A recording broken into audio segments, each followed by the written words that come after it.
চুকাফা এইটো মৰাণ আৰু বৰাহীৰে উপাসনাস্থলী বুলি আহোমৰ দিনখনত লিখা আছে। ইয়াতে মৰাণ বৰাহীসকলৰ এইটো উপাসনা স্থল আছিলে। সেই কথাটো একেবাৰে 100% নিশ্চিত। সেইটো কাৰণতে এতিয়া দাবী উঠিছে যে তাৰমানে বনচাৰ তাৰমানে মৈদামটো ইয়াত ক'ত থাকিলে। আজি অসমত যিবিলাক লাণ্ডমাৰ্ক হৈছে এতিয়া তেওঁলোকতো মৰাণ সম্প্ৰদায়ৰ মানুহ, তেওঁলোকেতো বৰফুকন বিষয়ে খাইছে, বন্ধ বৰফুকন। আজি ধৰি লওক এই ধোপা বৰতে আপুনি ধৰি লওক আজি ক্ষীমত পাথৰ আছে, তেওঁলোকেতো মৰাণ মানুহে, তেওঁলোকেতো কোটা বৰফুকন হৈছে, বৰবুৰা হৈছে শিৱসিংহৰ দিনত। আহোম জাতিটো হ'ল এটা সংমিশ্ৰিত জাতি। আহোমত কি নাই, যি নাই আহোমত, সি নাই অসমত, যি নাই অসমত, সি নাই আহোমত। আহোম জাতিটো হ'ল সংমিশ্ৰিত জাতি। নমস্কাৰ, সকলোকে অচকাই অসম অন্য এটা ভিডিঅ'লৈ স্বাগতম জনালো। আজি মই উপস্থিত আছো চৰাইদেউ, হয় চৰাইদেউ, আৰু চৰাইদেউ এটা টিলাৰ ওপৰত আজি থিয় হৈ আছো। আৰু এই টিলাটো আমি লাংকুৰি বুলি জানো, কিন্তু লাংকুৰি দেওশাল, আৰু এই লাংকুৰি দেওশালৰে বহুখিনি কথা বহু ব্যক্তিয়ে নাজানে। আজি আমাৰ লগত দুজন বিশেষ ব্যক্তি আছে, তেওঁলোকৰ পৰা আজি আমি কথাখিনি অকণমান জানিবলৈও বিচাৰো আৰু আমাৰ উঠি অহা প্ৰজন্মকো আমি কথাখিনি জনাবৰ কাৰণে চেষ্টা কৰো। ছাৰ নমস্কাৰ। হয় ছাৰ, প্ৰথমতে আপোনাৰ পৰিচয়টো আপোনাৰ পৰাই ছাৰ লওঁ আৰু এই বিষয়ে অকণমান আমি ছাৰ জানিবৰ কাৰণে চেষ্টা কৰো। ছাৰ নমস্কাৰ, মোৰ নাম জিতেন বৰপাত্ৰ গোহাঁই। মই নগাঘৰীয়া বৰপাত্ৰ পৰিয়ালৰ। হয়, মই 19 নম্বৰ পুৰুষ আৰু মই আমাৰ উপৰিপুৰুষ আছিলে কনচেং বৰপাত্ৰ গোহাঁই চুপি মপাৰে সন্তান। আৰু সেই চুপি মপাৰে সন্তান চৌমুং আৰু কনচেং, আৰু সেই কনচেঙৰ তালৰে আমি বৰপাত্ৰ গোহাঁই হ'লোঁ। আৰু চৌমুঙৰ হ'ল দিহিঙীয়া ৰজা বা দিহিঙত থাকিলে কাৰণে তেওঁ দিহিঙীয়া ৰজা। আৰু সেই দিহিঙীয়া ৰজা পৰিদৰে পৰৱৰ্তী সময়ছোৱাটো আহোমে 600 বছৰ শাসন কৰিলে। আৰু আমি বৰপাত্ৰ গোহাঁই বিষয় ল'লোঁ, কিন্তু সেইখিনি সময়ছোৱাত যে চৰাইদেউ যেতিয়া চুকাফা আহিছিলে, সেই চুকাফা আহোঁতে চৰাইদেউ আছিলে সেইখিনি সময়ত মৰাণ আৰু বৰাহীসকলৰ উপাসনাস্থলী। চুকাফাই যেতিয়া নেকি নামৰূপ, টিপাম, হলগুৰি, হাবুং, চন্ত, শিমলুগুৰিত আহি পালেহি, তাৰ পৰৱৰ্তী সময়ছোৱাত তেতিয়া ইয়াত থকা মৰাণ আৰু বৰাহীসকলক লগ পালে। আৰু তেতিয়া তেওঁলোকে ক'লে যে আমি মৰাণ আৰু আমি বৰাহী মানুহ। আৰু সেই মৰাণ বৰাহীসকলৰেই তেওঁ দুগৰাকী বিয়া কৰালে। ঠাকুমঠা আছিলে বৰাহী ৰজা, তেওঁ বিয়া কৰালে দুগৰাকী ছোৱালী। আৰু বডৌ চাহ আছিলে মৰাণৰ ৰজা, তেওঁৰ দুগৰাকী ছোৱালী বিয়া কৰালে। আৰু এইটোকে কওঁ যে আচলতে যি দিয়া মিতিৰ সমান মিতিৰ নাই, টেঙা দিয়া দিহ সমান দি নাই। গতিকে আমাৰ আহোম আৰু মৰাণসকলৰ মাজত এটা বৈবাহিক সম্পৰ্ক স্থাপন হৈ আমাৰ মাজত এটা সম্প্ৰীতি এনাজৰী আছিল। আৰু এতিয়াও আকৌ নতুনকৈ এখেতসকলে আহি এই লাংকুৰি দেওশালত আহি উপস্থিত হৈছেহি। তেখেতসকললৈ মই আন্তৰিক অভিনন্দন জনাইছোঁ, যাতে আমাৰ এই সম্প্ৰীতিটো সদায় থাকি যায়। আৰু এই দেওশালতে সেই সময়ত চুকাফাই প্ৰথমতে দুটা বগা ঘোঁৰা বলি দি তেতিয়া তেওঁলোকে কি হৈছিল, ৰাজ্য স্থাপন কৰিছিল। আৰু সেই লাংকুৰি দেওশালতেই সেই সময়ত আমাৰ যিসকলে মানে আছিল সকলো জাতি জনগোষ্ঠীৰ মানুহ, তেতিয়া এইডোখৰ উমৈহতীয়া উপাসনাস্থলী আছিল। তেতিয়া মৰাণ বৰাহী সকলোৱে আছিল। গতিকে মই ভাবোঁ যে আগৰ দিনত বা অনাগত দিনত আমাৰ যাতে সম্প্ৰীতিৰ এনাজৰীডাল যাতে কটকটীয়া হয়, তাৰ কাৰণে আমি ভাবিছোঁ আপোনালোকৰ উপস্থিতিয়ে আমাক যথেষ্ট অনুপ্ৰাণিত কৰিছে। আৰু আমি বুৰঞ্জী হ'ল কি আচলতে history is the root of all subjects. আৰু আমি যাৰ ইতিহাস নাই, তাৰ অতীত নাই, তাৰ ভৱিষ্যতো নাই। গতিকে আমাৰ যি সমন্বয়, আমাৰ যিটো সাংস্কৃতিক যিটো সমন্বয়, বা আমাৰ যিটো সামাজিক যিটো সমন্বয়, আমাৰ যিটো বংশৰ সমন্বয়, এইখিনি। গতিকে আমি অকল যে ইয়ে নহয়, আজি যিটো বুঢ়াগোহাঁই পৈত, এই চাউলুক বুঢ়াগোহাঁই চুপি নপাৰ দিনত হেৰাইছিল আৰু এই গৈ থৈ মৰাণৰ ঘৰতে আশ্ৰয় লৈছিল। আৰু সেই মৰাণনী ঘৰতে এগৰাকী ছোৱালীৰ লগত বিবাহ হৈ তেওঁৰ এটি পুত্ৰ জন্ম হৈছিল, তেওঁৰ নাম হ'ল চাওফৰং নাম। আৰু এই চাওফৰং নামৰ পৰিণতি পাছত 14 পুতা হ'ল। বুঢ়াগোহাঁইসকলৰ এনাই পুতা ঘৰো এই মৰাণসকলে, আৰু এই ৰাজকোঁৱৰসকলৰ এনাই পুতা ঘৰো হ'ল এই মৰাণসকলে। গতিকে মৰাণৰ জীয়ৰীয়ে আজি ৰবীন্দ্ৰ ৰাজখোৱা আমাৰ মাজত আছে।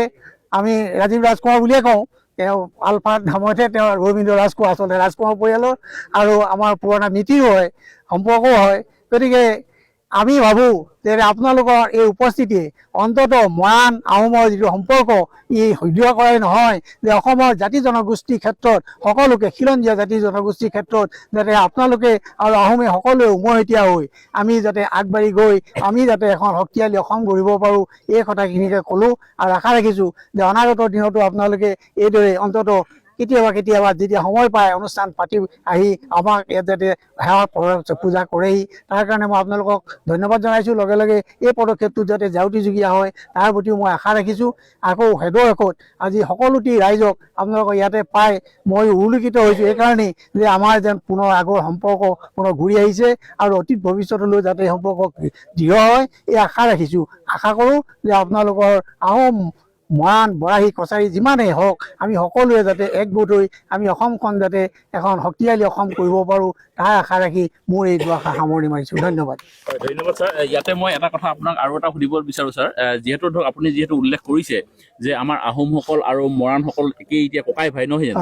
বহু ব্যক্তিয়ে ক'বলৈ বিচাৰে বহু সময়ত যে তৰ্ক বিতৰ্কৰ কাৰণে যে মৰাণসকল বেলেগ আহোমসকল বেলেগ। এতিয়া যিহেতু ধৰক 1200 খ্ৰীষ্টাব্দতে যেতিয়া চুকাফা আহিছিলে অসমলৈ, তেতিয়াইতো ধৰক এতিয়া তেওঁলোকে আহোঁতেতো অকল ধৰক পুৰুষসকলে আহিছিলে নহয়, মহিলাসকল হয়। আমাৰ মহিলাসকলতো আমাৰ মৰাণ মহিলাই আছে। মই দুগৰাকী বিয়া কৰা বুৰঞ্জীত লিখা আছে। হয়, বোৱাৰী দুগৰাকী বিয়া কৰিছে, ঠাকুৰথা দুগৰাকী জীয়েক, এইটো বুৰঞ্জীত লিখা আছে। এইটো মই মিছা কথা কোৱা নাই নহয়। হয়, ঠাকুৰথা আৰু বডৌচা দুগৰাকী ছোৱালী বিয়া কৰাইছে। আৰু এইবিলাক গোটেইখিনি কথা মই বুৰঞ্জী ভিত্তিতে কওঁ। যথা দৃষ্টং তথা লিখিতং, যথা শ্ৰুতং তথা লিখিতং, মই বুৰঞ্জী মানি নচলোঁ আৰু মই তথ্য ভিত্তিতে কওঁ। সেইকাৰণে কৈছোঁ মৰাণসকল যে অকল যে মৰাণসকল সেইটো নীতিয়ে নহয় নহয়। আজি অসমত যিবিলাক নাম নাখৰিছে এতিয়া তেওঁলোকতো মৰাণ সম্প্ৰদায়ৰ মানুহ, তেওঁলোকেতো বৰফুকন বিষয়ে খাইছে, বন্ধ বৰফুকন। আজি ধৰি লওক এই ধূপাবৰতে আপুনি ধৰি লওক আজি ক্ষীমত পাথৰ আছে, তেওঁলোকেতো মৰাণ মানুহে, তেওঁলোকেতো কোটা বৰফুকন হৈছে, বৰবুৰা হৈছে শিৱসিংহৰ দিনত। আহোম জাতিটো হ'ল এটা সংমিশ্ৰিত জাতি। আহোমত কি নাই, যি নাই আহোমত সি নাই অসমত, যি নাই অসমত সি নাই আহোমত। আহোম জাতিটো হ'ল সংমিশ্ৰিত জাতি। আজি কলিতা বৰপাত্ৰ গোহাঁই আহিছে, হৰিনাথ বৰপাত্ৰ গোহাঁই, নথ কলিতা। আজি তেওঁলোকৰ পৰিয়ালৰ মানুহ আছে। বিমুল পাটৰ তেওঁলোকৰ পৰিয়ালৰ লাখু বৰপাত্ৰ গোহাঁই হৈছে, বুজিছেনে? গতিকে এই যে আমি আহোম জাতিটো হ'ল সংমিশ্ৰিত জাতি। বুৰঞ্জী অধ্যয়ন কৰিছে, মানুহবিলাকে লিখিছে যে 7 ৰাজ সামৰি 1 ৰাজ কৰিলে, কিন্তু মানুহবোৰে দেখুৱাই দিয়া নাই। মই সেইকাৰণে এতিয়া এখন বুৰঞ্জী লিখিব বিচাৰিছোঁ যে আহোম জাতিটো যে সংমিশ্ৰিত জাতি। মিচিঙৰ পৰা বৰগোহাঁই হৈছে চুবিনফাৰ দিনত, 3 নম্বৰ ৰজাৰ দিনতে। চাওপাং বনদুং বৰগোহাঁই হৈছে, তেওঁ 7জন পুতেক, 7জন পুতেকক কিমান বাঢ়িলে 1297 খ্ৰীষ্টাব্দৰ পাছত। ইয়াতে এটা কথা ছাৰ মই জানিব বিচাৰিছোঁ, এই নাকুৰি এতিয়া শব্দ এটা আমি ইয়াত শুনিবলৈ পাইছোঁ, নাকুৰি নে লাংকুৰি? আমিতো লাংকুৰি লাংকুৰি বুলিয়ে শুনি আছোঁ। হয়, কিন্তু নাকুৰি আমি আকৌ এতিয়া নাকুৰি বুলি শুনিছিলোঁ। এতিয়া নাকুৰি অৰ্থটো কি বা লাংকুৰি? লাংকুৰি মানে আমাৰতো এনে শিৱ বুলি কয়। হয়, কিন্তু আপোনালোকৰ গীতটোতো কিন্তু সেইটো লিংকটো আহিছে কৈলাশৰ পৰা, শিৱ কৈলাশত থাকে। গতিকে এতিয়া কথা হৈছে কি আমি লাংকুৰি মানে আমি দেৱ বুলিয়ে ভাবিছিলোঁ, এতিয়া যে দেৱীয়ে এই কথাটো এতিয়া গীততহে পাইছোঁ। এতিয়া শুনিছোঁ গোসাঁনী আই। এইটো কথা ঠিক, জীৱিতসকলে ক'ব, বিশেষজ্ঞসকলে ক'ব, সেইটোত আমি ক'ব নোৱাৰিম, কাৰণ আমি ক'লে ভুল হ'ব। কাৰণ এইটো সম্পৰ্কত আমি ইমান অধ্যয়ন বা ৰিচাৰ্চ কৰা নাই। গতিকে এতিয়া কথা হৈছে যে আমি যিটো শুনিছোঁ, সৰুৰে পৰা যিটো শুনি আহিছোঁ লাংকুৰি বুলি শুনি, আৰু আজি এইটো হঠাৎ ইয়াতে দেখিলোঁ নতুন শব্দ আপুনি কোৱা নিচিনা যে নাকুৰি। নাকুৰি শব্দটো আৰু তাৰপৰা আইসকলৰ যিটো এতিয়া হেৰি গীত গালে, এই গীতটোত যিটো দেখিলোঁ যে তাৰমানে নাকুৰি আই, নাকুৰি আই বুলি ক'লত আমি এতিয়া গম পাইছোঁ যে তাৰমানে এইটো কি বুলি কয় দেৱীহে। সেইকাৰণে এইটো বাকীসকলে ক'ব, আমি এইটো সম্পৰ্কত একেবাৰে অজ্ঞ মানুহ। সেইটো কাৰণে হৈছে কি আমাৰ কথাটো হ'ল যে আমাৰ উপাসনাৰ স্থল হয়। এইটো চুকাফা অহাৰ আগতেও ইয়াতে মৰাণ বৰাহীসকলৰ এইটো উপাসনাৰ স্থল আছিলে। সেই কথাটো একেবাৰে 100% নিশ্চিত। সেইটো কাৰণতে এতিয়া দাবী উঠিছে যে তাৰমানে বডৌচাৰ তাৰমানে মৈদামটো ইয়াত ক'ত থাকিলে। এতিয়া দাবী উঠিছে যিহেতু কি জাগৰণ এটা উঠিছে, ইয়াতে চুকাফা মৈদাম আছে, বাকীসকলৰ 72জন 42জন ৰজাৰ মৈদাম আছে, হাৰিয়াৰ ফুলেশ্বৰী কুঁৱৰী মৈদাম আছে, জয়মতী কুঁৱৰী মৈদাম আছে। তেতিয়াহ'লে তাৰমানে যিজনে ইয়াত আহোমসকলক তাৰমানে টাই আহোমসকলক বহিবলৈ স্থান দিলে নিজৰ ৰাজ্যতে, নিজৰ বসতি স্থানতে, নিজৰ ৰাজ্যতে তাৰমানে স্থান দিলে, তেখেতৰ তাৰমানে হেৰিটো মৈদামটো, তেখেতৰ মানে সমাধিটো ক'ত, এইটো এতিয়া সকলোৱে বিচাৰ্য বিষয় হৈছে। আমি অনাগত দিনত এইটো সম্পৰ্কত নিশ্চয় এটা নিশ্চিত কৰিবৰ কাৰণে আজি এইখন সমাজতে সংকল্প এটা লৈছোঁ, প্ৰস্তাৱ এটা লৈছোঁ, আলোচনা এটা হৈছে, এইটো আমি কৰিম। ইয়াৰ পাছত কথাটো হ'ল যে তাৰমানে এইটো আমি এই সংমিশ্ৰিত বুলি ক'লে বহুতে বান্ধি ল'বলৈ টান পায়। সমন্বয় এখন সমাজ, সমন্বয় সমাজ বুলি ক'লে মৰাণৰ নিজস্বতা আছে, ভাষা সংস্কৃতি আছে, সেইটো কাৰণতে মটকসকলৰ আছে, মিচিংসকলৰ আছে, সকলোৰে নিজৰ ভাষা সংস্কৃতিৰে সৈতে তেওঁলোকৰ যিটো স্বকীয়তা, এই স্বকীয়তাক লৈ পিনি জীয়াই থকাৰ তেওঁলোকৰ যিটো গৰ্ব, প্ৰত্যেকৰে আকাংক্ষা, সেইটো এই আকাংক্ষা যিটো তাৰমানে ক'ৰবাত সমাহিত সকলোৱে তাৰমানে মানি ল'ব লাগিব, ইজনে সিজনক সন্মান জনাব লাগিব। এই সন্মান জনোৱা সমাজখন সমন্বয়ৰ সমাজ। এই সমন্বয়টো বৰ্তমানৰ যিটো ৰাজনৈতিক যিটো প্ৰেক্ষাপট, এই প্ৰেক্ষাপটটোৱে আমাৰ সমন্বয়ৰ যিটো ব্যৱস্থা আগৰ পৰা চলি আছিলে, মঙহ ধুলে নুঠে, আমাৰ তেজ মঙহৰ সম্পৰ্ক আছে, বোপা ককাহঁতে সেইটো সম্পৰ্ক, সেইটো প্ৰথা আমাক দি থৈ গৈছে। সেইটো কাৰণে আজিৰ দিনত আমাৰ আনাই সকলৰ যে তাৰমানে নাতিপুতিসকল যে আমাৰ ইয়ালৈ আহিছে, আমি তেখেতসকলক যে আমাৰ ওচৰতে লগ পাইছোঁ, এইটো আমাৰ আজিৰ দিনটোৰ কাৰণে আমি আমাৰ ভাগ্য বুলি আমি অনুমান কৰিছোঁ। এইটোৱে আমাক তেখেতসকলে কিমান চেনেহ কৰে, তেওঁলোকে আমাক কিমান মৰম কৰে, সেইটো আজি নিজে আহি পিনি ইয়াত উপস্থিত হৈ দিয়াত আমি এইটো এবাৰ মৰ্মে উপলব্ধি কৰিছোঁ। সেইটো কাৰণতে আমাৰ এইটো তাৰমানে আমাৰ উঠলি উঠিছে, আমি কি দি তাৰমানে আপোনালোকক কি দি আপোনালোকক তাৰমানে সন্তুষ্ট কৰিম। আমি ভবা ধৰণে আপোনালোকক একো দিব পৰা নাই, তথাপিও দিম বুলি ভবা ধৰণে আমি দিব পৰা নাই, নিদিলেও আমি অসম্ভৱ আমি সন্তোষ হৈছোঁ। আৰু এই যিটো নতুন যিটো সমন্বয়, কিছুমান ভুল ভ্ৰান্তি, চিন্তা চৰ্চা, আলোচনা বিবেচনা হ'ব লাগে, এইবিলাক যাতে আমাৰ সমাজে এক হৈ আগবাঢ়ি যোৱাৰ ক্ষেত্ৰত যাতে কোনো ধৰণৰ হেঙাৰ সৃষ্টি কৰিব নোৱাৰে। এইটো ক্ষেত্ৰত আমাৰ এই যে যিটো এতিয়াৰ যিটো সম্পৰ্ক হৈছে, এই সম্পৰ্ক যিমানে বৃদ্ধি পাব, এইবিলাক আমাৰ সমাজৰ পৰা আমি আঁতৰাব পাৰিম, আঁতৰাই পিনি আমি সফলভাৱে আগুৱাই যাব পাৰিম বুলি, আৰু সন্মানেৰে সৈতে নিজৰ মাটিত আমাৰ বোপা ককাসকলে বিদেশীৰ লগত যুদ্ধ দি বহুত জীৱন বলিদান দি এই ভূখণ্ডটোৰ ইয়াৰ যিটো তাৰমানে মৰ্যাদা, ইয়াৰ যিটো অধিকাৰ, ইয়াৰ যিটো স্বাধীনতা, এইটো ৰক্ষা কৰিছিলে, শেষলৈকে কৰিলে। আমি দিছিলোঁ, দিয়াৰ পাছতো আমি এতিয়াও দেখিছোঁ যে আমাৰ সমাজত এইবিলাক কিছু হেঙাৰ আছে। এই আজিৰ দিনটোৰ এখেতসকলে যিটো উদাহৰণ দেখুৱালে আজি, এই উদাহৰণেৰে আমাৰ সমাজলৈ অহা এনেকুৱা ধৰণৰ যিবিলাক তাৰমানে জঞ্জাল, এইবিলাক আঁতৰাব পাৰিম বুলি মোৰে বিশ্বাস হৈছে। সেইটো কাৰণতে আজিৰ দিনটোৰ বাবে আপোনালোকে লোৱা এই নতুন পদক্ষেপটোৰ বাবে কেৱল মাত্ৰ ইয়াত আমি ব্যক্তিগতভাৱে নহয়, তাৰমানে আহোম সমাজ বুলি কোৱা নাই, অসমীয়া জনসমাজে আপোনালোকৰ এই আদৰ্শটো ইয়াক তাৰমানে বৰণ কৰিব, গ্ৰহণ কৰিব, আৰু ইয়াক লৈ পিনে আগুৱাবৰ কাৰণে চেষ্টা কৰিব বুলি মোৰ বিশ্বাস আছে। যিমান পাৰোঁ অহা দিনবিলাকত ইয়াক আৰু অধিক সফল কৰিবৰ কাৰণে আমি সকলোৱে মিলি এইটো চেষ্টা কৰিম।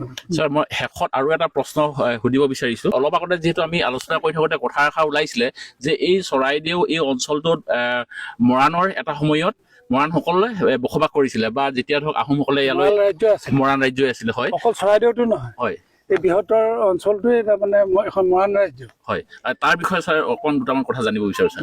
মই বুৰঞ্জী ছাত্ৰ নহয়। হয় ছাৰ, আচলতে আমি বুৰঞ্জীত পাইছোঁ সীমাবিলাক বৰাহী আৰু মৰাণৰ ৰাজ্যৰ সীমা কোনো নিশ্চিত নহয়, কিন্তু কছাৰী যিখন বুৰঞ্জী মহামাণিকপাৰা, সেইখনৰ যিখন কয়, সেইখনৰ মতে দিহিঙে এই চব বৰাহী ৰাজ্য মহামাণিকপাৰা বুলি কয়।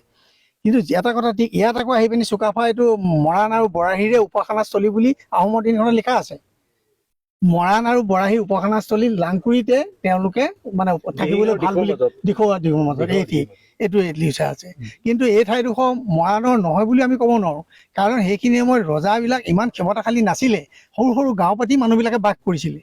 পৰৱৰ্তী সময়ছোৱাতহে হৈছে, যেতিয়া চুকাফা পৰৱৰ্তী সময়ছোৱাত যেতিয়া হ'ল, তেতিয়া মানে বিভিন্ন বিষয় বাসনৰ সৃষ্টি হ'ল, আৰু বিভিন্ন ঠাইত নতুন নতুন নগৰো সৃষ্টি হ'ল। ধৰি লওক কিছুমান জেগাত য'ত নেকি দাঁত বিলাক আছে তাত নগৰ হৈছে, কিন্তু চৰাইদেউ সেইখিনি হয়। কিন্তু কথা হৈছে কি, মৰাণ আৰু বৰাহী যে উপাসনাস্থলী আছিল, এই কথাটো কিন্তু বুৰঞ্জী সত্য। তাৰমানে বড়োচাক চুকাফাই এই বাকীবিলাক জেগাৰ পৰা পানীৰ জেগা খেদা খাই আহি এই চন্তকতে লগ হৈছিল। চন্তকত লগ হোৱাৰ পাছত তেতিয়াই তাৰমানে বড়োচাই কৈছিলে যে তহঁতি তাৰমানে ওখ জেগা লাগে, ওখ জেগা লাগে। পানীত খেদা খাই খাই ঘূৰি ফুৰিছ। সেইটো কাৰণতে এইডোখৰ তাৰমানে ওখ জেগা, আমাৰ দেওঘৰতে থাকিব। দেওঘৰতে থাক। সেইটো কাৰণতে তাৰমানে কি এই গোটেই অঞ্চলটো মৰাণ, এতিয়া ওচৰে পাঁজৰে যিবিলাক মৰাণ গাঁও আছে, আমাৰ যিবিলাক মৰাণ গাঁও আছে, মৰাণ গাঁওবিলাকৰ তাকে কি উচাই তাৰমানে ইয়াতে মৰাণ ৰাজ্য আছিল, মৰাণ লোকসকলে ইয়াত বসবাস কৰিছিল।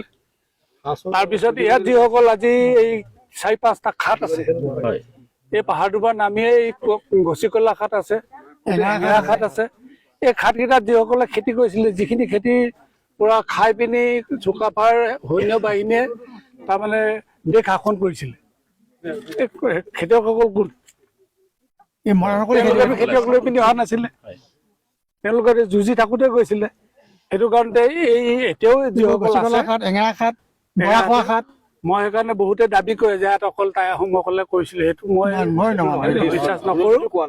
বুৰঞ্জী অধ্যয়ন নকৰাটোৱে হ'ল নতুনকে এগাল বুঢ়া মানুহে তেনেকে কথা কৈ থাকে, কিন্তু আচল আমি থলত থকা মানুহ, আমি ইয়াতে থকা মানুহ, আমি জানো যে ইয়াতে এইসকল তাৰমানে মৰাণ মানুহ আছে, এতিয়াও আছে।